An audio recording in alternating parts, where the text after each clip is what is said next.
Hi everybody, how are you doing? Nairobi teacher with another video. So guys, I remember sometimes back when I told all of you that when we begin giving our sob stories, we will never ever finish. Okay, everybody on this planet has a sob story somewhere, and today I feel like opening up on one of my sob stories. It's because it's a distant memory, but coming back here to see my aunt has really reminded me a lot, like really a lot. So this is the place where I used to live with my grandmother in my years of high school.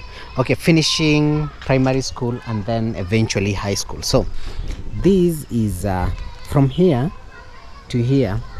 This is my late grandma's property, and I lived here when I was in primary school and eventually high school. Though I did not finish high school while I was living here, but this is the place that I used to call home.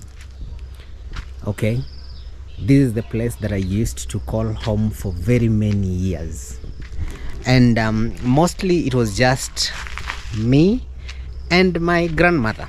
We were just the two of us, and not to sugarcoat or anything,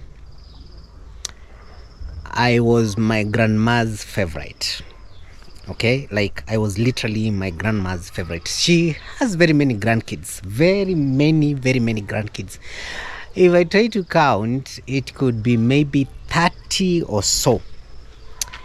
Okay, it even got to a point where some of my cousins would refuse to come to see grandma because they felt like grandma loves me more than them and all that. But it's because we just had a very special bond with my grandma. And hey guys, I feel like crying, but yeah, it's something that happened a very long, over 15 years ago. And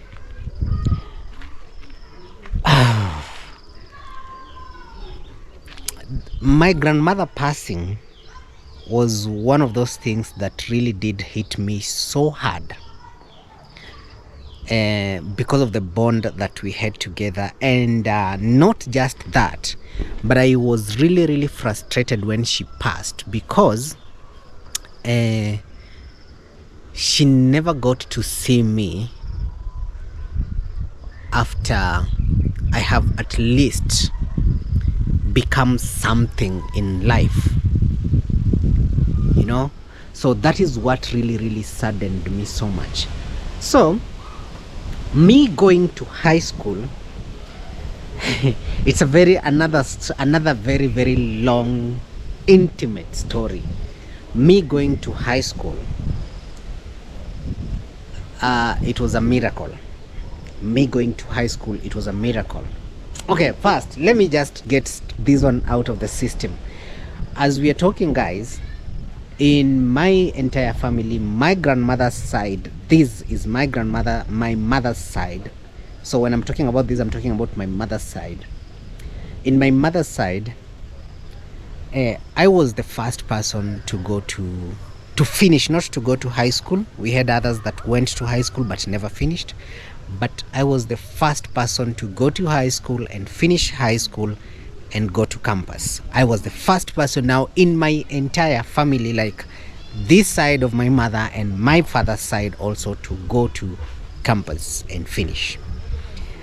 So like I said, when we begin giving our sob stories, these sob stories could be countless and very many. And me going to high school, it was a miracle, because I had gone to one of my father's brother. I think the story about my father is a story for another day. I know A lot of people know I have never spoken about my father and things like that. There is a reason why I don't speak about my father. It's not because my father is dead. No, my father is very much alive. But that is a story for another day. Yes. So,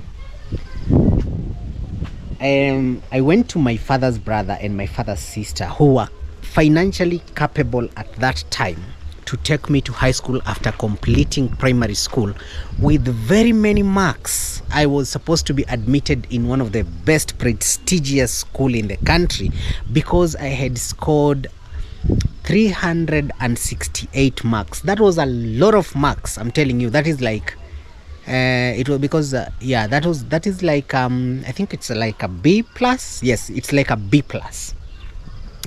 So because we couldn't afford going to high school, I went to my father's brother and sister, my aunt technically, on my father's side, and asked them to help me to go to high school. And then what they offered me was to open up a business for me instead of going high school, because that was a waste of money.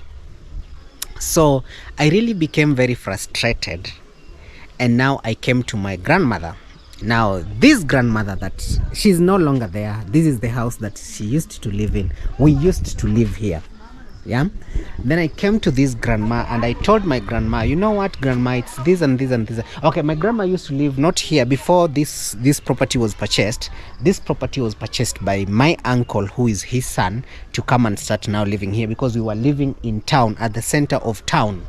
One of these fine days I'll take you there, at the center of town, in one of the most dangerous neighborhoods there. That is where we used to live, me and my grandma. And then my grandma had a lot of sheep, so we used to release those sheep in the morning to go in the market, look for food and whatever, and then in the evening I'll go and collect the sheep and bring them back in the house. So when I came back and I told my grandma, there is no any other choice. And my grandma, this grandma, man, may God really rest her soul in eternal peace. So this grandma was like, you know what, I'm going to sell one sheep, and then we will go to high school and talk to the principal to see if the school will admit you. And then I took one of my aunts. My aunt here, she also went to high school but never finished. She's actually the one that is living here at the moment. That is her house.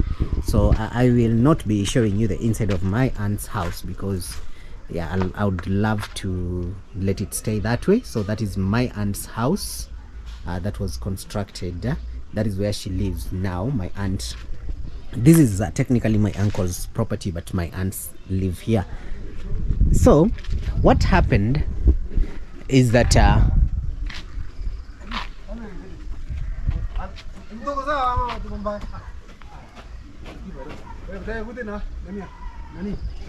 habari zenu? Kuna shida? Kuna mtu mnatafuta?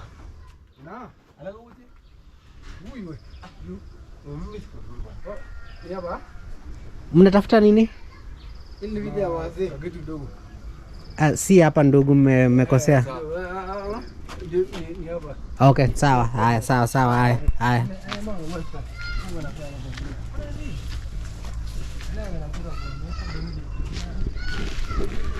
Those are village alcoholics, and they were looking for alcohol, and they confused the road, so they were coming here, and there is literally no here. So that is the other place. That is where they were going. The other place there. That is where they were headed. Anyway, let's continue with our little mini story. So my grandmother took the sheep, and then she went and then she sold it, and then I did not even have school uniform to go to school with. So we went and bought a second-hand used trouser that was black, and the school was admitting with navy blue. It was supposed to be navy blue, but now that one was black. And then my aunt because she was in high school and then she left. There is a shirt, a school shirt that she was bought, because the same school that she went is the same school that I was taken to. So the shirt that was preserved for almost 8 years after my aunt had left school, after 8 years, that is the shirt that I wore. It was baggy, and then it was initially white, but it had turned into brown like this one. So that is what I had to wear for my first day in high school. Okay? Okay, are we together? So when we got to school, the principal, first when they saw my marks, my performance, they admitted me without even thinking twice. In fact, that money, it was meant for school fees, but now we had to buy other things. I don't know, the rim papers, admission fee and things like that. So it wasn't even enough for me to be admitted. But because of the performance that I had, they took me in like very fast, quick fast. And that was how I went now to high school. So a time came when now the money that my grandma had used for school fees, it has now, the school wants more money, of course, and we didn't have any money. So my grandma talked, or rather spoke to my mother and told my mother, now I don't know what we are going to do, but you have to help me to take your son to school. And my mother was like, yeah. So my mother began selling vegetables at the market. I'll take you to the market.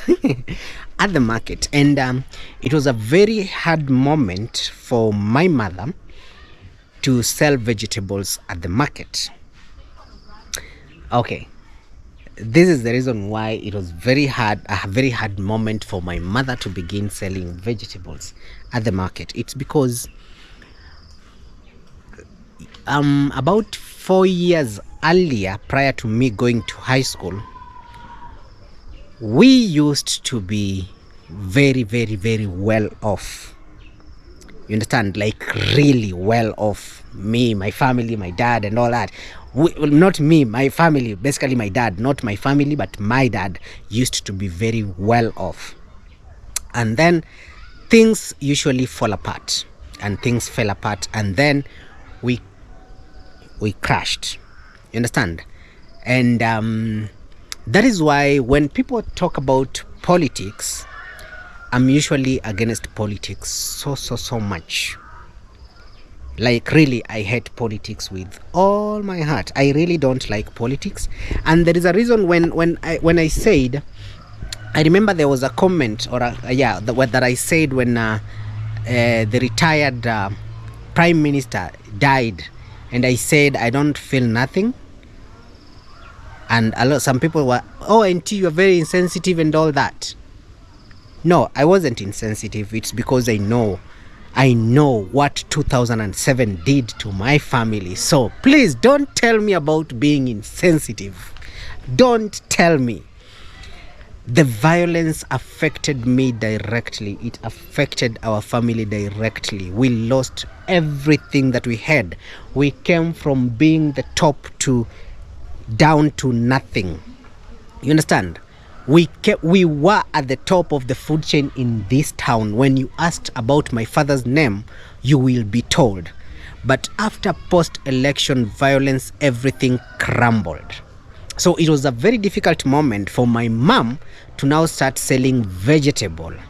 But she did it anyway to sacrifice so that I can go to school. And hey, that is a very... guys, I don't know why I'm telling this story. Anyway, it's just that I'm being reminded a lot when I'm here. Damn. So anyway, I don't want to revisit that much, but let me give you a tour of my grandma's house. This padlock, you just do like this, and then you do like this, and then it's open, and you open and you're in, and we go. Oh my goodness, what is not happening? Okay, I think we will have to. Guy. What? Come on. I entered here recently with my auntie. Okay, maybe there is a secret way and I don't know. Maybe she... Oh yes, I guessed right. My auntie blocked. Oh, you have to put your hand there and then you go in. Yeah, so guys, now this is where I used to live with my grandma before she passed on. And she actually died here in her room. It's too dark, but that is where she died. And then me and T, I used to live in this, to sleep in this other room. Okay, so this was the sitting room basically. This was the sitting room, and this, okay, I think it was, oh my goodness, I think it was permanently blocked. So this is the room where I used to sleep. The GoPro can pass through. Yes, sir, this is where I used to sleep with goats and sheep. Remember, we used to have the goats and the sheep. So this is where we used to live. I used to sleep with goats and sheep. Yeah, this was my room. Okay, that was my room.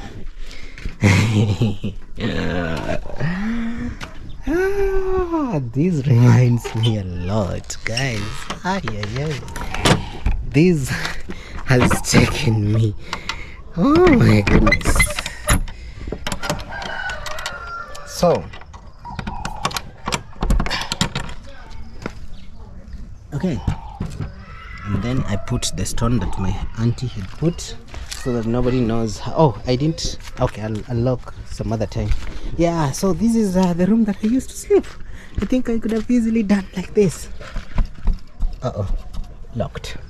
So, and we used to do gardening here. Here we used to put vegetable. Here, all this place, this entire place, we used to do vegetable. And then we used to have a very small outdoor kitchen here. I think my aunt got rid of the kitchen. We used to have a garden kitchen somewhere here. Okay, now and then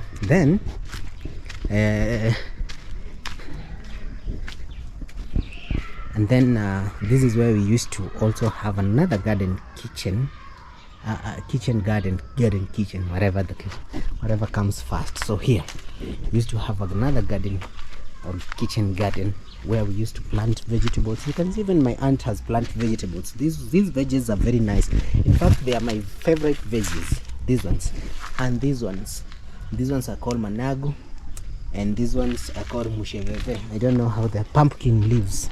Musheveve, we call them musheveve here.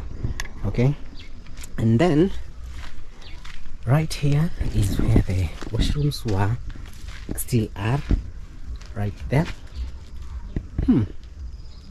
Okay, I don't want to take you all of you there. Then these bananas, they weren't there, so I'm guessing they were planted maybe recently. I think maybe recently. Yeah. So now continuing with my story. So my grandma, after my grandma convinced my mother to swallow her pride and go and starting over life, my mother did it, and we began life kind of afresh. But now getting to Form 2, it was the school fees was going up and up, and it was not really working well for us. So what I did, I began selling groundnuts. I used to sell groundnuts during the weekend, and then on a single day I will get at least a profit of $4 on Saturdays, $4 Sunday, $4, or sometimes even $7. So whatever the profit I will make over the weekend, on Monday I will go and pay for school fees for myself. You understand? And then at least that really reduced the burden of my mother, though it does not mean that she stopped doing whatever business she was doing, but she did, because she had to support my other siblings, my sisters, who were younger then, very young. Okay, they were still in primary school. And okay, the most unfortunate thing about what happened in the year 2007, the post-election violence, it really robbed us of a lot. It robbed of the comfortable life that we could have lived. It robbed us of a lot of things. It also robbed us of my father. And when I say it robbed us of my father, I've never spoken about my father ever, because of a lot of reasons. But it really robbed us of my father. Not like he's not there. My father is there. He's existing. He's there. He's not dead. He's alive and kicking. But he never recovered after what happened to us. He never recovered ever. Up to now, he has never recovered. And it's a story for another day. But yeah, so we used to, okay, I used to come from, we were good, we were well. Like we were among the first people in this town to own a car. Not the first, but among the first to own a car. And we were definitely the first people to own a motorcycle, which was the year 2001. These motorcycles that we're seeing now randomly everywhere, these ones, they just came between 2009 onwards. But now 2002, owning a motorcycle was a privilege for a few. And we used to own that. It was a Yamaha, I remember, a Yamaha 175, I think. Yeah, Yamaha 175cc. I remember it up to date. And it was really producing a lot of sound. So anytime you will hear a motorcycle passing by, I'll just know that is my father. Okay, because it was just my father and a veterinary officer. He's there. I know the veterinary officer, he's still there. It was only 2 motorcycles in this entire town. And it's a very big town, by the way. You see, I have just walked for a few... I have done a very small tour of the front side, of which I didn't even finish. But it's a very big town. Like, it's a very big town. So this, you can imagine this entire town, it is only my family and a veterinary officer who owned a motorcycle. And then we also had a Land Cruiser car that my father had bought from the government. It was a second hand, but it was a privilege owning a car between 2000 to around these other people. Now cars are just like any other thing, but those days here, that was quite something. And my dad had a lot of businesses, like really a lot of businesses. But all that came crashing in the year 2007. And that is why when people speak about politics and people praise the current president and the late Raila Odinga, I look at them and I'm like, okay, to each their own. Because for me, I know how those people personally affected my entire life, because I couldn't have suffered if it were not for them. My life could have been a very wonderful life, because it was a wonderful life until that time. So now I lived with my grandma while I was selling those groundnuts, going to school and like that, until I finished high school. And then after finishing high school, I left for the city. You see, when somebody said there is a reactor who insulted me and said, oh, what slums, it is not like she lied literally, because tell me, of course you've left here, and you've gone to the city, where do you go and start over your life? You obviously go to the slums, where it's easy for you to start over. So I went to the slums. I barely knew anybody. I went to the slums there, then I started working my way up. Now, hey, yeah, guys, guess what was my first work? I worked at an M-Pesa shop where I was being paid $20 a month. And then from there, I got another job and worked. And I was being paid $80 a month.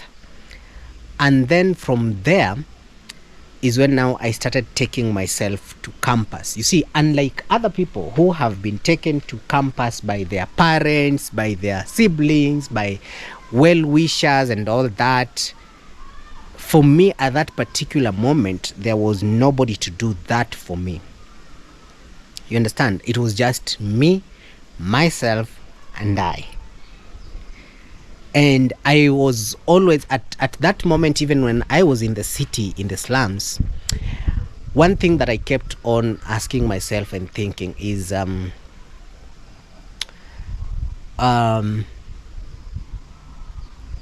what am I going to do to change the situation back at home?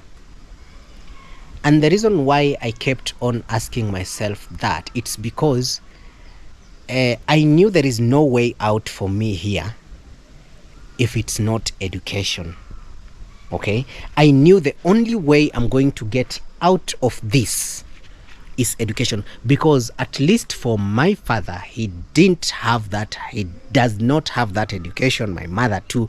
You know, those guys they never went to school. Okay, we call it as it is. My parents never went, not like literally never went to school, but they never proceeded to higher education level. They were just primary school. When they're done their CPE, during that time it was called CPE, they're out. They don't continue with their school. So for me, when I went to the city in the year 2010, there was only one thing in my mind, and that thing was, what am I going to do to change the situation back home? And that is the reason why when I got an opportunity, okay, I didn't know that I could go to school and, okay, let me have a seat. Oh my goodness. I didn't know that I could go to school and work at the same time. I always thought, I had that village mentality, that if you're going to school in Nairobi, it's school. So because when we were here, we used to see some of us, those ones that have finished school, they go to the city and they're going to school. Their parents are paying school fees and all that. But now when I went to the city with the purpose of working and looking for work after high school, everybody in the village, in fact, almost the entire country, after finishing high school, if they're not going to campus, all they think about is either getting married or starting to look for work. So that is what was on my mind, looking for work. So when I went to the city looking for work, I wanted, yes, to go to campus, but it was very expensive and I couldn't think that I will begin saving. The thing is, I told myself I'll begin saving, but I can't save while I'm here in the village, because if I will be saving while here in the village, it will be very difficult for me to be able to save enough to take myself to campus. So what did I do? I left and I went to the city, and when I began working, I noticed that when I was engaging and interacting with other people were telling me, oh, you do not necessarily need to be paying to look for money before you can go to campus. You can go to campus with whatever amount you have, and then you can still work while going to campus. And I was like, I was intrigued, and I was, okay, tell me more. So after finding out information of how this system works and everything, I took myself to school. And then I began, just like I was doing in high school, paying. Guys, Nobody, and okay, some of my relatives do watch these videos. I'm daring any of my relative that has ever paid for my school fees to please come forward. If it's not my grandmother and my mother, and my grandmother paid for the first time for my first entry to school. It's very, very unfortunate that she passed on without. Anyway, everything happens for a reason, so yeah. But the thing is,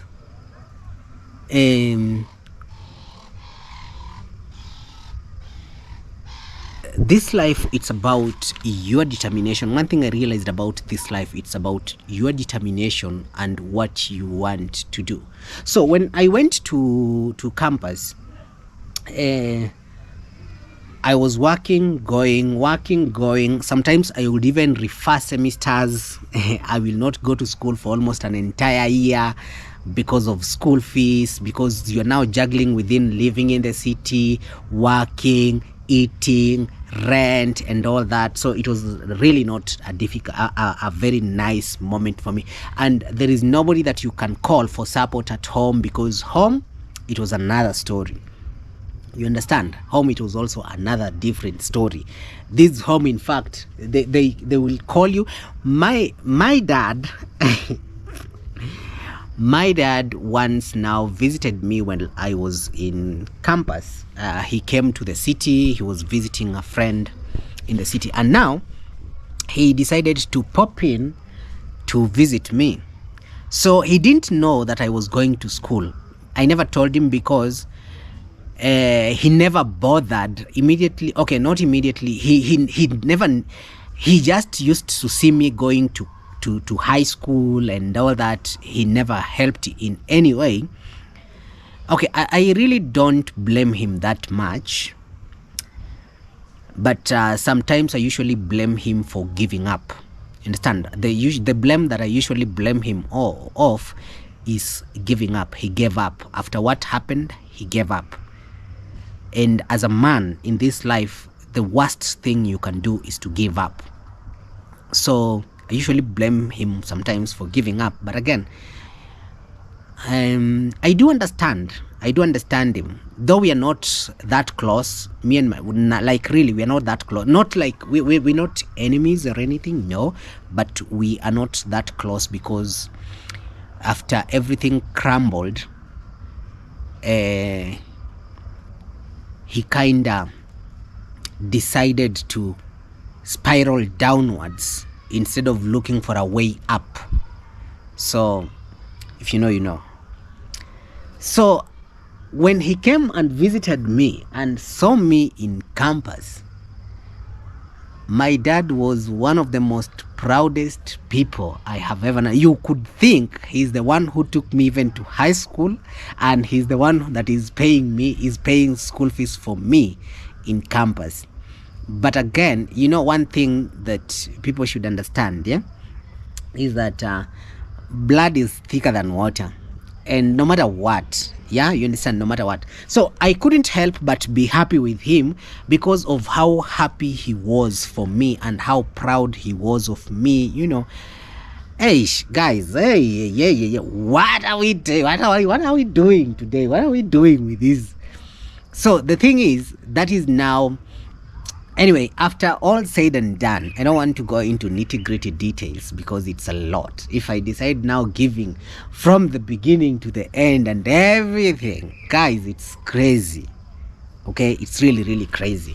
But yeah, like visiting my grandma's today has taken me some years back, and some memories actually down the lane and all that. So when I came from campus, what I did is I began looking for ways of how, because I knew where I came from. You understand? I knew where I came from. I knew why I left home. So when I went there, I decided to do something that will also put these other people that have just come from the village like me, some of them that do not have purpose, to give them at least purpose. And then we began a theater group where we will do theater and all that, because theater is what I did. in campus. So we began doing theater, and I delved into to theater, like fully into theater, directing, writing, acting, and all that. That became almost my entire life. And it was really bringing a lot of impact. There are some of the people that I can tell you for sure that have acted on TV, they've featured on TV. Most of them that I have personally mentored, most of them have been featured on TV series and all that. That includes myself. I have featured on TV series, several actually, not one. I think three. But in theater now, I have done a lot of theater productions, as like very many theater productions. But yes, now that is, after that is when I now began also doing this teaching, because I knew how life was hard for me while I was going to school in high school.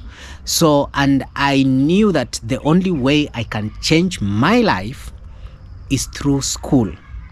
You know, in Kenya, there is this mentality where people do not go to school because they want to have that knowledge, exposure, have some, you know.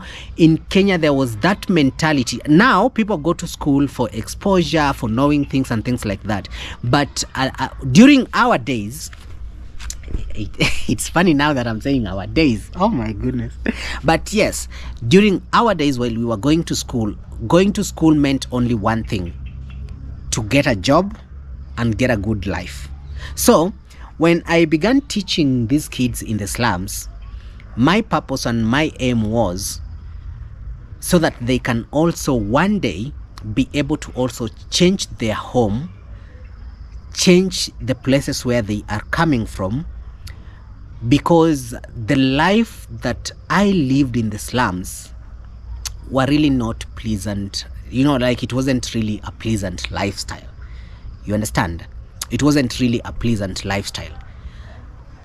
And even after I began doing well and moved out of the slum, I still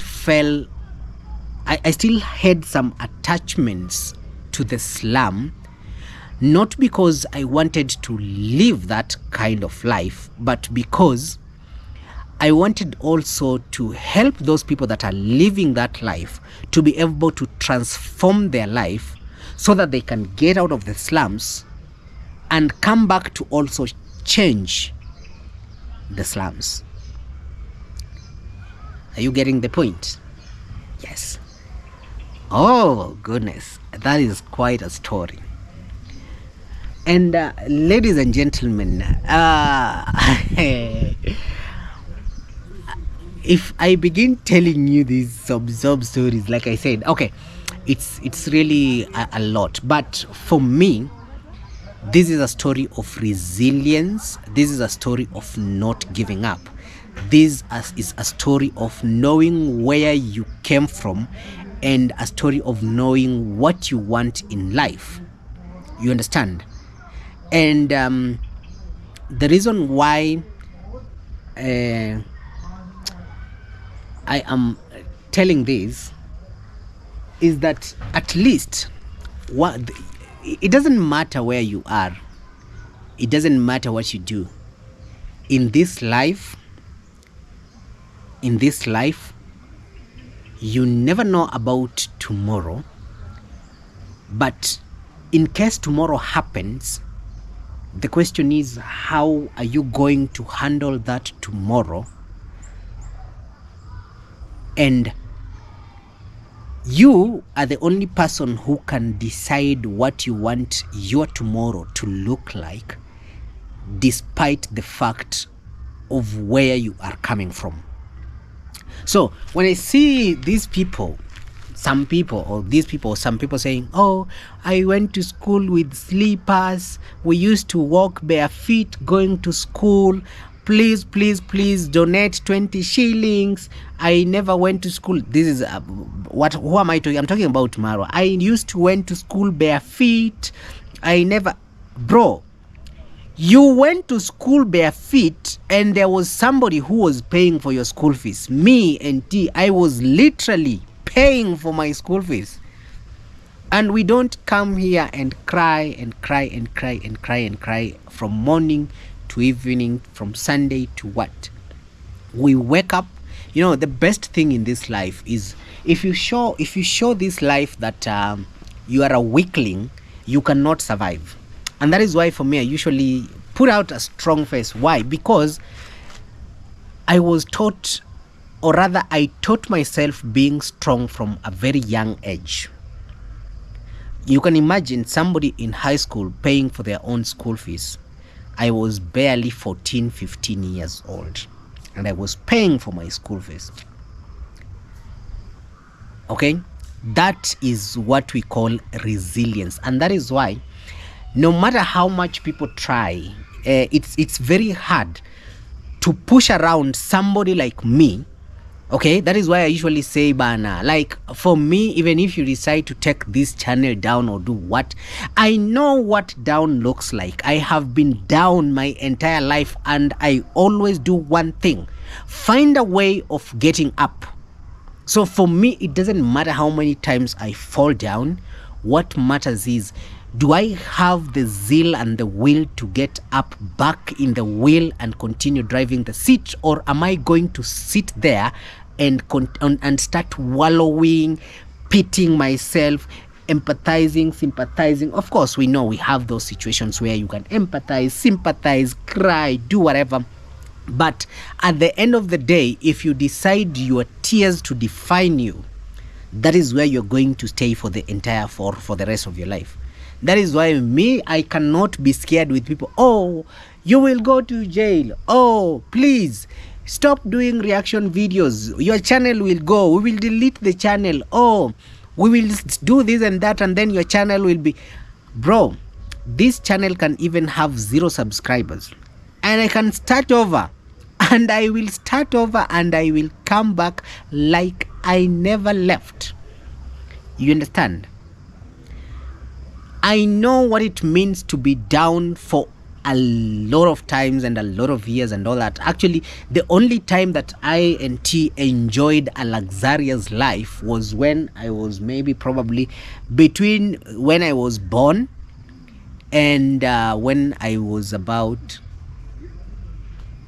between when I was born and when I was about, I think, 13 years or 14 years, maybe somewhere that I think 13 years or so. Yeah, somewhere there, because our life was very good. We lived a very comfortable life than other people and all that until 2007 post-election violence. You see, in this town, our town here, it's a multicultural town.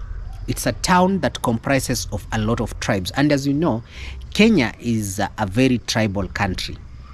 People can pretend all they want that they are united and all that nonsense. I can't buy it, okay? Because I have suffered it firsthand. You understand? Even from my own family members, I have suffered that, being somebody who comes from, like, my mother speaks a different language, my father speaks a different language. You'll just find yourself being discriminated. When you are in your mother's side, you hear they are calling you your father's side, and then when you are your father's side, they are calling you your mother's side. So it's always been hard and tough.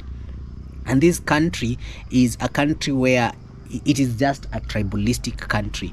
And for people like us who come from different tribes, like our parents come from different tribes, it's usually hard for us because we don't know where to lean on. Like, you go this side, you're pushed this side. You go to this side, they push you this side. You understand? And that is why it was even hard for some of our relatives to take people like us to school when we really needed the help. Because when you go to your father sides, they're like, you guys are Kikuyus. You Kikuyus, you are very good in business. I'll just give you money, go start a business. And then when you on this side, they're like, hey, go to your father's side. And we don't educate people from their mother's side and things like that. So, anyway, with all said and done, ladies and gentlemen, I will forever cherish this compound, my grandma's compound, and I will forever cherish my grandma's memories, because my grandma is the one that made me to get the education that I have right now. My grandma was determined to see me going to school. She had to sell her sheep to get me to school. She really sacrificed a lot to see me going to school. And sometimes I usually get emotional when I start speaking about my grandma, because she's not there to share all this with me. She's not there to share my family with me. She's not there to, at least at this point in life, it's the point in life where I can come and give her $5 for sugar and appreciate her and all that, and she's not there to share this with me. And sometimes it's really, really sad for me. Or to be honest, it's really sad every time, because every time people mention school, and anytime and every time school is mentioned or talked about, what comes straight into my mind is my grandmother. So anyway, may her soul rest in peace. And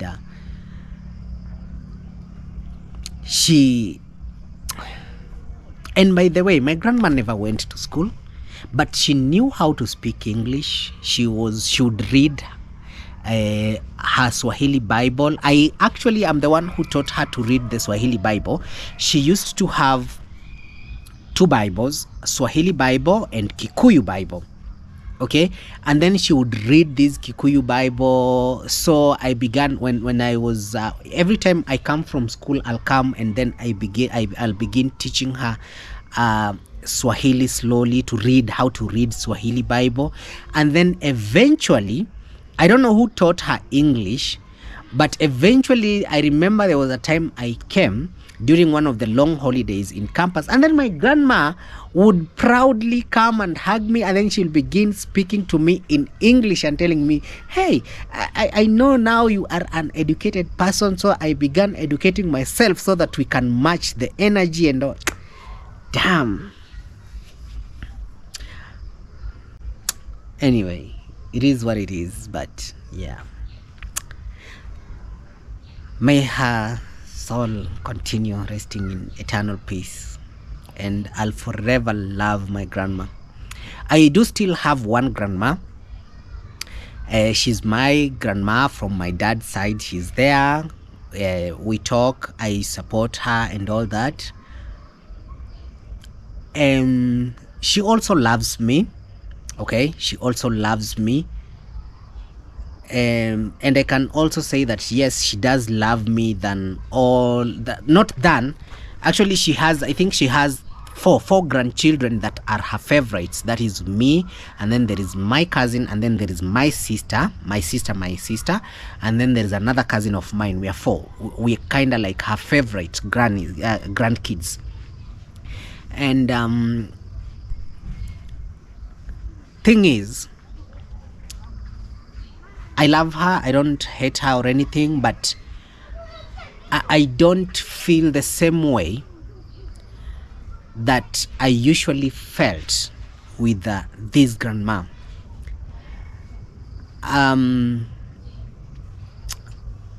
She was my everything. She was like my parent, She was my mother. She was my grandmother. She was my father. Anytime parents will be called at school, I'll always go and pick her. She will come with her slippers, like she'll just come wearing slippers to school, and nobody minds, nobody cares. And she will come to school and she will speak to teachers, and teachers will allow me to stay in class. And damn.